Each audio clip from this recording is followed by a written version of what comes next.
Continuando con nuestro tema de los gobiernos liberales, vamos a mirar cómo se inicia la violencia bipartidista en lo que es la primera mitad del siglo XX. Cuando analizamos el gobierno de Alfonso López Pumarejo, con su nombre Revolución en Marcha en sus dos periodos, nosotros vemos una característica en este gobierno, y es el reformismo liberal. Tenemos que considerar que las reformas liberales fueron sin duda la acción de gobierno más importante que se dio durante todo el siglo XX, porque transformó social y políticamente el país, porque le dio una fisonomía diferente a la sociedad colombiana. Gracias a esta reforma nosotros podemos destacar 4 elementos. El primero es que se dio el reconocimiento de los sectores trabajadores como parte integrante de la sociedad colombiana, porque se reglamentaron los derechos sindicales y de huelga, que convirtió a los trabajadores organizados en un importante actor político, necesario para consolidar la obra redentora del liberalismo. El segundo fueron los avances en el desarrollo económico y en la infraestructura vial que desarrolló el país de una manera muy acelerada, porque tuvo que responder a las necesidades que planteaban los inicios de la Segunda Guerra Mundial y la Guerra Mundial en sí. Si bien esto puso a circular el país en la esfera de los Estados Unidos, también permitió que se diera un amplio proceso de urbanización y de industrialización, que produjo las bases de la modernidad colombiana, una gran infraestructura, un proceso muy fuerte de urbanización y el desarrollo de las industrias que permitían sustituir las importaciones de bienes manufacturados o de bienes de capital. El tercer elemento fue que se buscó una solución para el problema agrario. Gracias a la expedición de la Ley 200 del 36, se legalizaron las propiedades precarias de muchos colonos que habían desplegado su acción de abrir una frontera agraria en muchas partes del país, haciendo productivo, transformando los latifundios improductivos. Esto significa un choque entre el colono apoyado por el Estado, en este caso apoyado por el gobierno liberal, y los terratenientes, a menudo afiliados en el Partido Conservador, aunque desde luego hubo muchos terratenientes liberales. Pero esto significó que se buscó una solución para el problema agrario gracias a la expedición de la Ley de Tierras. Y el cuarto elemento a destacar es que el café se va a consolidar como el primer producto de exportación colombiana. Es el producto además que va a permitir sustentar las acciones políticas, las acciones sociales, la infraestructura de carreteras, de ferrocarriles, de comunicaciones y la naciente industria que se va a desarrollar en el país. Recordemos que el café, para su beneficio, también necesita desarrollar una industria propia. Este reformismo liberal ha sido criticado por muchos historiadores, por muchos políticos, por muchos analistas, por muchos intelectuales. Nosotros lo que tenemos que reconocer es que las reformas liberales, si bien no cambiaron estructuralmente el país, es decir, no son una revolución, a pesar del nombre de Revolución en Marcha, sí logró contener cualquier intento de acción revolucionaria en un periodo muy complicado internacionalmente hablando, porque se viven los coletazos de la Revolución Soviética con la Tercera Internacional Comunista, que estableció un frente popular en todas las repúblicas y por lo tanto trazó orientaciones para la consolidación del comunismo en todas las repúblicas del mundo, y Colombia pues desde luego no fue la excepción, pero por otra parte está el avance y consolidación de los movimientos fascistas y de los movimientos nazis que llevaron a la Segunda Guerra Mundial. Lo que hace entonces la Revolución en Marcha es impedir que la extrema izquierda y la extrema derecha, como lo consideraba el Partido Liberal, no desarrollara en Colombia cambios tan radicales que llevaran a una guerra civil como las que se vivieron en el siglo pasado con sus secuelas de violencia. La última estaba muy fresca en la memoria, que era la guerra de los 1000 días, que había terminado precisamente en 1903, prácticamente. Esta revolución en marcha, este reformismo liberal, a pesar de que, como dije, no cambió estructuralmente el país, sí recibió una fuerte... La oposición conservadora y liberal que las oligarquías colombianas le hicieron al reformismo de Alfonso López, que incluso llevó a que se intentara un golpe de Estado dado desde Pasto, llevaron a que en su reemplazo el Congreso nombrara como presidente Alberto Lleras Camargo debido a la renuncia que él hizo al cargo de presidente en 1945, el 7 de agosto. Alberto Lleras Camargo había sido ministro de gobierno de López, había defendido las propuestas lopistas desde su primera candidatura, cuando desde el periódico El Liberal se comprometió con el cambio que se venía proponiendo. Esto significa entonces que vamos a tener un pequeño gobierno de transición de 1945 a 1946. En este gobierno de transición van a participar 3 ministros conservadores y lo que buscó Lleras fue disminuir la tensión política existente y lograr que se dieran unas elecciones en 1946 con la tranquilidad y la paz que una república civilizada requiere para este tipo de eventos. Este gobierno entonces no desarrolló muchos programas económicos, sociales importantes, más allá de consolidar crear la flota mercante gran colombiana en unión de los gobiernos de Ecuador y Venezuela, y de participar en la creación del Fondo Monetario Internacional.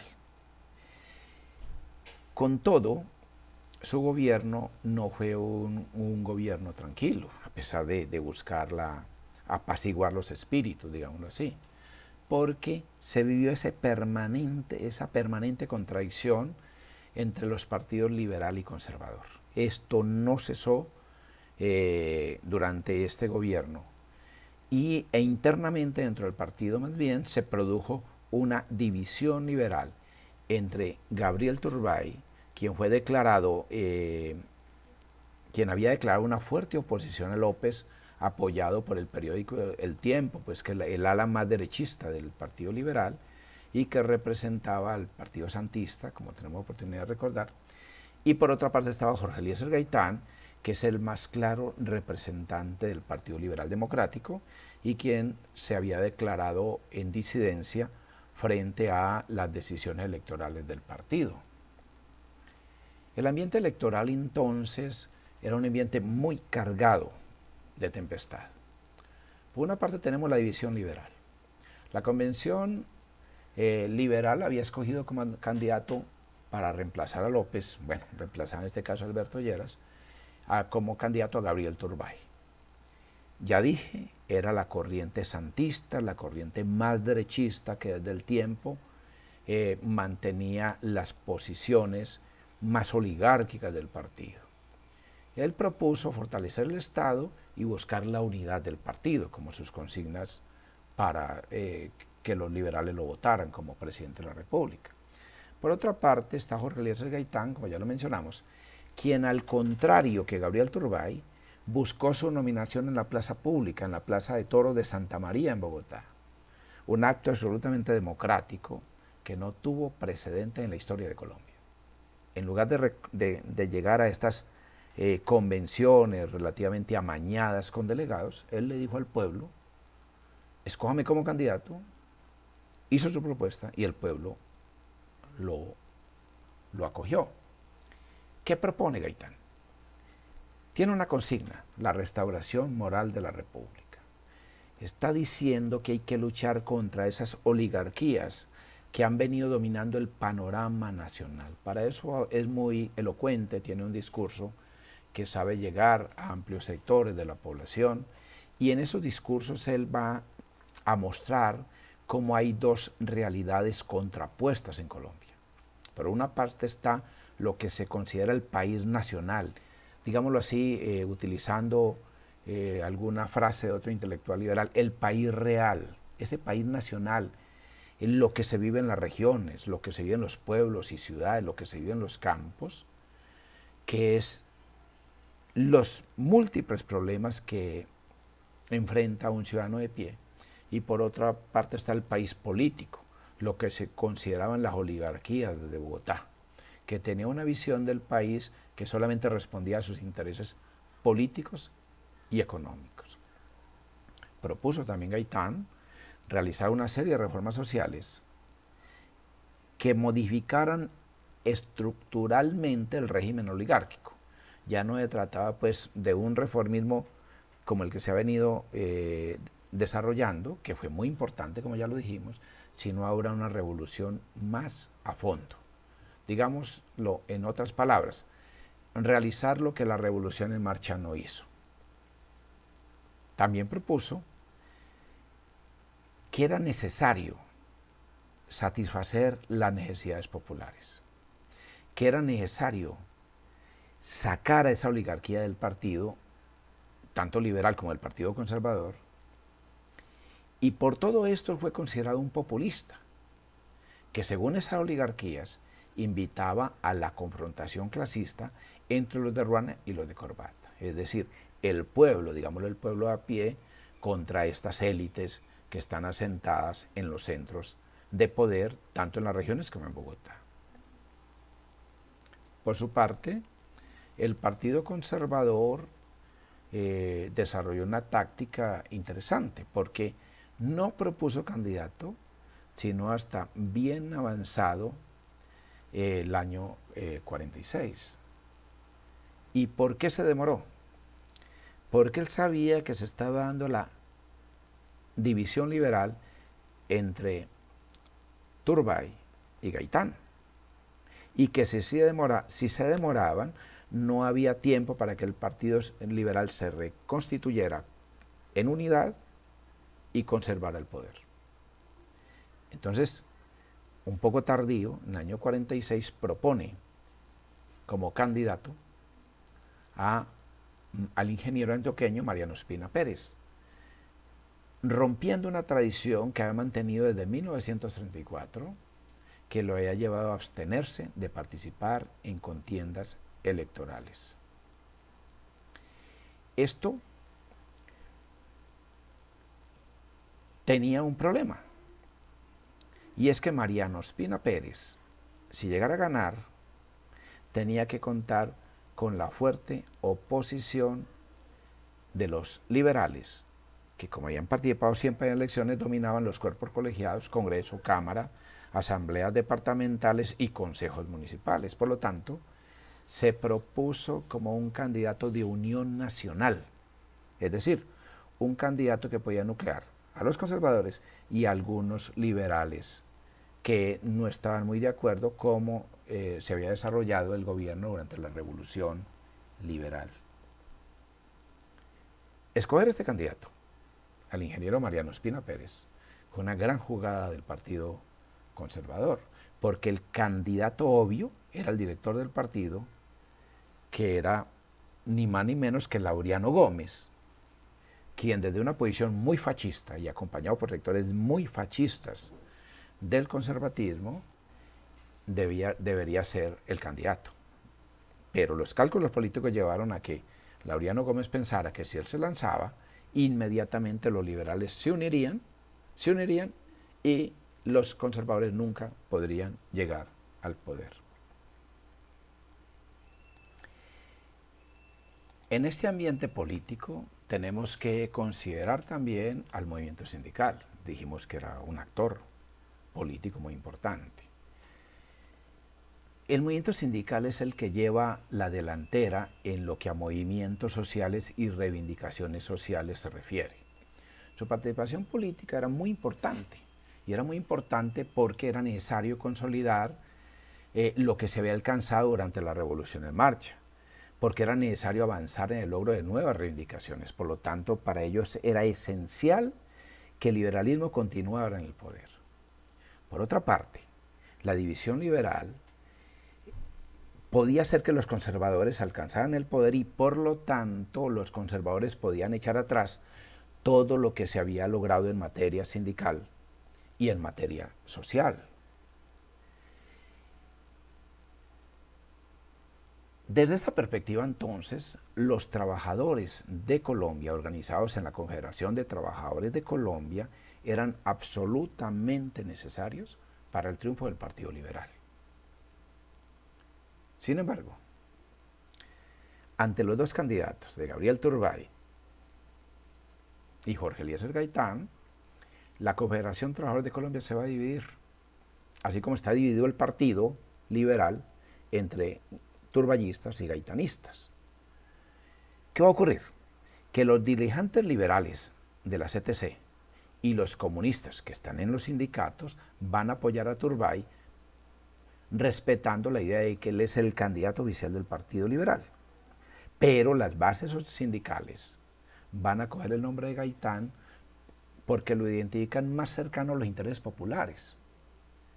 Y esto hace entonces que surja una nueva central obrera, que es la Confederación Nacional de Trabajadores. Entonces tenemos divisiones por todas partes. Tenemos divisiones en el Partido Liberal, en un ala oligárquica y un ala popular, y ahora la Confederación de Trabajadores se divide y vamos a tener la Confederación de Trabajadores de Colombia, en la cual los liberales y comunistas van a apoyar a Turbay, pero por otra parte los sectores, los sindicatos más populares, los sindicatos de base, van a apoyar a Gaitán y van a crear una nueva federación de sindicatos, que es la Confederación Nacional de Trabajadores. Unido a esto, se ha producido una huelga muy importante, que es la huelga de FEDENAL. FEDENAL es la federación que nuclea todos los trabajadores del transporte férreo, fluvial, marítimo, aéreo y ferroviario. Esta huelga, al contrario de lo que esperaban la federación y el sindicato, va a ser declarada ilegal por el gobierno. Es decir, se rompe la tradición liberal de apoyar a los huelguistas y negociar en favor de ellos. Ahora, Alberto Lleras Camargo rompe con esa tradición y declara ilegal la huelga. Esto radicaliza aún más la posición interna de la Confederación de Trabajadores de Colombia. Sin embargo, liberales y comunistas van a seguir apoyando la candidatura de Turbay, aunque muchos de ellos van a mostrar un antagonismo con el gobierno de Alberto Lleras Camargo, que lo consideran oligárquico. El clero y los conservadores no se quedan quietos, y ellos, como ya mencionamos, van a crear la Unión de Trabajadores de Colombia, que se crea con la consigna de frenar el avance de liberales y comunistas en el movimiento sindical. Ellos van a ser muy apoyados por la Iglesia Católica y van a fundar su propia Confederación de Trabajadores Colombianos.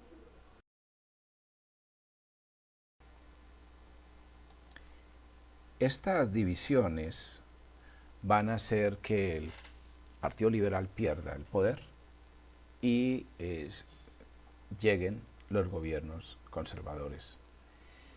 El primero de ellos fue Mariano Ospina Pérez, quien va a ser presidente de 1946 a 1950. Él fue candidatizado en una convención conservadora el 24 de marzo del 46. Recordemos lo que yo les dije, que se demoraron mucho para lanzar el candidato, esperando que se profundizara la revolución liberal. Y cuando su nombre es lanzado, lo que hace inmediatamente Jorge Eliezer Gaitán es renunciar a su candidatura. Pero como él había sido escogido por voto libre popular, entonces sus bases populares se opusieron a su renuncia y por lo tanto él tuvo que continuar. La propuesta de Mariano Ospina Pérez fue una propuesta de unión nacional, como lo dijimos ahora, que se propuso solucionar la crisis del país, la que obedecía, según los conservadores, a los rígidos gobiernos de partido, a que el liberalismo había manejado hegemónicamente el poder, y por supuesto a la lucha de clases que la revolución en marcha había propiciado al estimular las organizaciones sindicales el derecho a la huelga y la invasión de tierras que estaban dando los colonos, que los conservadores decían era bandera de los comunistas. Por lo tanto, entonces vamos a tener dos elementos para plantear esta unión nacional. Primero, acabar con los rígidos gobiernos de partido que han sometido la crisis del país, y la lucha de clases, que era la bandera de los comunistas, según el Partido Conservador. El gobierno de Ospina va a contar, desde luego, con una fuerte oposición en los cuerpos colegiados, cuya mayoría están en poder del liberalismo. Si recordamos, el liberalismo era el único que ha participado en elecciones, los conservadores apenas venían a participar en elecciones presidenciales, por lo tanto, no tenían representación en los cuerpos colegiados. Lo cual significa que la confrontación política en adelante se va a concentrar en el campo electoral, porque es necesario cambiar la correlación de fuerza entre liberales y conservadores. Y en esto va a haber una campaña muy agresiva de los conservadores unidos a los sacerdotes, que van a mostrar un avance del conservatismo. Va a haber una disminución en los cuerpos colegiados del oficialismo liberal, pero se va a ver notar también un avance sin precedentes del gaitanismo, que va a mostrarse como con una fuerza popular arrolladora, es decir, hay un gran movimiento popular con un líder que avanza cuando el oficialismo liberal retrocede y cuando los conservadores también avanzan. ¿Cuáles son las propuestas económicas del gobierno de Ospina? ¿Cuál es la propuesta económica de la oligarquía agraria conservadora? Pues va a continuar el desarrollo de una infraestructura vial como carretera y ferrocarriles. Se va a desarrollar la siderúrgica de Paz del Río como una empresa oficial, se van a construir hidroeléctricas en todo el país, pues para lo más cercano a nosotros, la construcción de hidroeléctrica de Anchicayá, por mencionar por una bien cerquita. Se va a mantener la propiedad de la tierra y solamente se van a parcelar algunas propiedades que beneficiaran a terratenientes conservadores, para lo cual se va a crear un instituto de parcelaciones y colonización que hacía que aquellas tierras que fueran improductivas en manos de terratenientes conservadores que no sabían cómo sacarle renta, pues simplemente este instituto las compraba y las parcelaba. Importante va a ser la creación por ley 90 del 48 del Instituto de Seguros Sociales. Esta gran reivindicación, digamos, en beneficio de los obreros y los sectores populares, va a ser quizás el mayor logro de este gobierno conservador. Y para propiciar un desarrollo moderno del país, muy vinculado al mercado internacional, particularmente al mercado norteamericano o a los intereses norteamericanos, en 1949 el gobierno de Ospina va a traer la misión de Lauchlin Currie, que va a estar financiada por el Banco Interamericano de Reconstrucción y Fomento, por el BIR, que va a plantear una serie de medidas, cambios importantes en la educación, cambios importantes en la infraestructura, en la producción, en el desarrollo industrial, en el desarrollo agroindustrial, que va a favorecer particularmente a los terratenientes, al proponer la aceleración de las migraciones campo-ciudad y desarrollar las empresas agroindustriales. Pero, si bien estos cambios económicos son muy importantes, para el conservatismo lo más importante fue su política de conservatizar el país, de cambiar la correlación de fuerzas que existían en las regiones entre liberales y conservadores. Para eso, se va a proponer una reforma electoral que buscó establecer un nuevo sistema de cedulación, porque consideraban que los liberales siempre habían llegado al poder mediante el fraude por contar con más de 1 millón de cédulas falsas, lo cual pues no tiene mucho sentido. Ellos creo que hablaban de una cifra de 1.800.000 cédulas falsas, lo que no tiene ningún sentido, porque el Partido Liberal hasta el momento, unido los dos sectores, creo que nunca había sacado una votación de ese calibre. Por otra parte, se va a dar la politización y conservatización de la policía, que va a producir una fuerte reacción en el Congreso. donde los liberales van a debatir y van a hacer que se reglamente la institución policial. Esto hace que el ministro de Gobierno ordene la eliminación de la policía política, conocida como Popol, porque era el gran foco de perturbación, en la medida en que la policía política solamente se dedicó a perseguir a los liberales.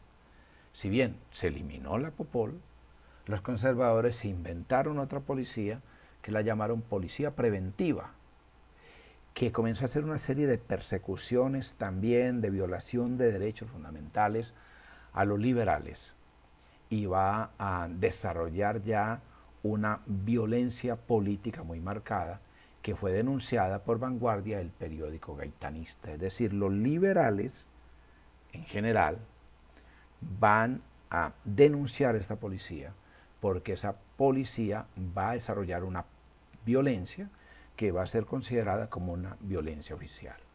Y esta violencia oficial desarrollada por estos policías se va a dar fundamentalmente en Boyacá, en los Santanderes y en Cundinamarca. No quiere decir que en otros sitios del país no se presentara. Se presentó en prácticamente todo el país, pero Boyacá, donde los chulavitas desarrollaron su imperio violento, en los Santanderes y en Cundinamarca se va a sentir con más fuerza. Esta violencia, esta creciente violencia, va a producir la reacción liberal. Los liberales van a exigir una reforma fundamental y total a la policía, que ya la habían aprobado. Y en la medida en que se opusieron a todas las medidas del gobierno, entonces se tuvo que establecer un pacto. Y este pacto buscaba eliminar las acciones políticas de los conservadores dirigidos por Gilberto Alzate Bendaño y por Laureano Gómez, quienes desde el siglo argumentaron que la violencia era creada por los mismos liberales. Es decir, los victimarios ahora se quisieron mostrar como víctimas. Desde luego, la reacción liberal fue muy fuerte, hasta el punto de que Gaitán propuso un golpe de Estado legal mediante una reforma a la Constitución que amarrara al presidente de la República. Y las posiciones liberales se radicalizaron tanto ante lo insoportable de los hechos violentos que el senador liberal Alfonso Romero de la costa atlántica, llegó a proponer un atentado personal contra el presidente de la República. Esto finalmente hizo inviable el gobierno de Ospina, hasta el punto de que fue necesario establecer un acuerdo patriótico entre el ministro de Gobierno Urdaneta Arbeláez y los directores del conservatismo, Laureano Gómez, y Gaitán, el director del liberalismo, que buscaron establecer un pacto de paz que permitiera establecer la convivencia de los partidos y pusiera fin a la violencia. Ese acuerdo patriótico se firmó el 29 de agosto de 1947 y se hizo gracias a la férrea oposición en los cuerpos colegiados de los liberales al gobierno. La respuesta conservadora del sector más fascista del conservatismo fue contraria a ese acuerdo. Ellos plantearon una consigna: la defensa a sangre y fuego del gobierno. Por lo tanto, el acuerdo para esta vertiente conservadora fascista tenía que ser echado atrás. Y como el acuerdo significaba una reforma total a la policía y terminar con esta policía preventiva, que no era otra cosa que una policía política para perseguir al liberalismo, el ministro encargado de gobierno, José Antonio Montalvo, entonces dijo que el gobierno se defiende a sangre y fuego. Y dijo: el gobierno no se deja amarrar. Es decir, el ministro de gobierno le declaró la guerra a sangre y fuego al liberalismo. Hay una escalada permanente de violencia que va a llevar al asesinato de Gaitán en 1948. Todo comenzó con ese fuerte rechazo liberal a la violencia oficial,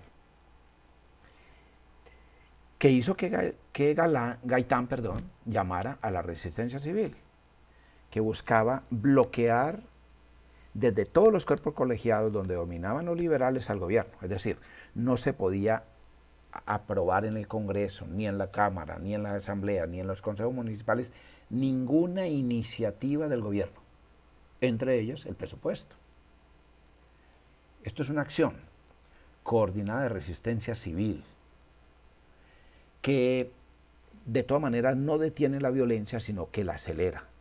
Es decir, los concejales liberales, los diputados, los senadores, los representantes de la Cámara van a ser perseguidos, sobre todo en los campos, muchos liberales van a ser asesinados, hasta el punto de que la violencia se hace tan insoportable que se produce la Marcha del Silencio, en la cual liberales y conservadores marcharon exigiéndole al gobierno de Ospina que pusiera fin a la violencia. Se llamó la Gran Marcha del Silencio, que además vino acompañada de un elemento, y es que los liberales se retiraron del gobierno y rompieron la Unión Nacional. Tenemos la oración del silencio que hace Jorge Eliezer Gaitán, en la cual cierra con un discurso que dice: malaventurados los que en el gobierno ocultan, tras la bondad de las palabras, la impiedad para los hombres de su pueblo, porque ellos serán señalados con el dedo de la ignominia en las páginas de la historia. Los invito a que la lean, aquí la tienen, para que miren qué es lo que está pasando, para que miren qué es lo que está exigiendo el pueblo, en este caso liberales y conservadores, bajo la dirección de Gaitán, que piden cesar esa violencia en la que está sometido el pueblo colombiano. Cuando los liberales se retiran del poder, se inicia el gobierno del Partido Conservador. Un gobierno de partido, algo a lo que ellos se habían opuesto, según la consigna de Ospina, cuando creó la Unión Nacional, algo que ellos se habían opuesto era a esa hegemonía del partido. Pero ahora la consigna fue por fin solos. Esta consigna, por fin solos, lo que hizo fue recrudecer la violencia en todo el país, llegando al extremo de asesinar a Gaitán el 9 de abril de 1948 en Bogotá, lo que produjo una reacción popular no planeada, que fue conocida como el Bogotazo, y que tuvo repercusiones en todo el país, donde establecieron juntas revolucionarias, se pusieron gobiernos, se controlaron las emisoras, el pueblo se tiró a la calle. El asesinato de Jorge Eliezer Gaitán va a producir 4 hechos a destacar. El primero, la pérdida de legitimidad del Estado. El Estado ahora se va a basar en la violencia. Todo su accionar, toda su ejecución va a estar únicamente sustentada en la capacidad que tiene de ejercer la violencia en campos y ciudades. Por otra parte, se va a producir la crisis del orden legal, en la medida en que son los agentes violentos del Estado los que van a sustentar la acción del gobierno. Se va a producir también un reacomodo de la oligarquía liberal y conservadora, ya que al otro día del asesinato de Gaitán, los liberales, la oligarquía liberal, va a entrar nuevamente al gobierno y van a llegar a un acuerdo para restablecer los órganos de poder, los cuales habían sido copados por los sectores populares, quienes habían depuesto gobernadores, depuesto alcaldes, habían establecido lo que podemos llamar un gobierno popular. De nuevo, entonces, se restablece la oligarquía liberal conservadora en el poder. Por otra parte, se va a legitimar la violencia contra los sectores populares, ya que los sectores populares fueron considerados insurgentes, fueron acusados de haber propiciado y desarrollado una revolución Con lo cual entonces se va a lograr ponerle fin al proyecto de democracia popular de Gaitán. Este restablecimiento de una alianza oligárquica liberal conservadora, lo único que va a hacer es incrementar más la violencia, puesto que se van a desarrollar nuevos procesos electorales en los cuales los conservadores y la jerarquía eclesiástica van a decir que ser liberal es pecado, que los liberales son ateos y masones, y van a propiciar la eliminación física de los liberales. Por supuesto, hay una oposición de los liberales en el Congreso que se va a incrementar hasta el punto de acusar al presidente de ser el propiciador de la violencia. Por otra parte, los liberales van a renunciar a todos, muchos liberales van a renunciar a los cargos que detentan en las Cortes Supremas, fundamentalmente en las universidades y en otros organismos del Estado. Lo que va a hacer que el 9 de noviembre de 1949 Ospina cierre el Congreso e inicie una dictadura que va a incrementar todavía más la represión contra los sectores liberales y populares y va a desarrollar mucho más acciones violentas, hasta el punto de llevar al cierre de los periódicos de oposición, cerrar todas las comunicaciones públicas y privadas, pues todo el sistema de correos, las emisoras. Va a tener un manejo del orden público que va a estar caracterizado por el estado de sitio y la represión, y esto va a permitir que llame Ospina a elecciones en 1950, en los cuales los liberales se abstienen y va a ser electo como presidente de la República el señor Laureano Gómez, el ala más radical del Partido Conservador y su máximo dirigente. En la próxima clase, entonces, vamos a mirar cómo se da el gobierno de el señor Laureano Gómez.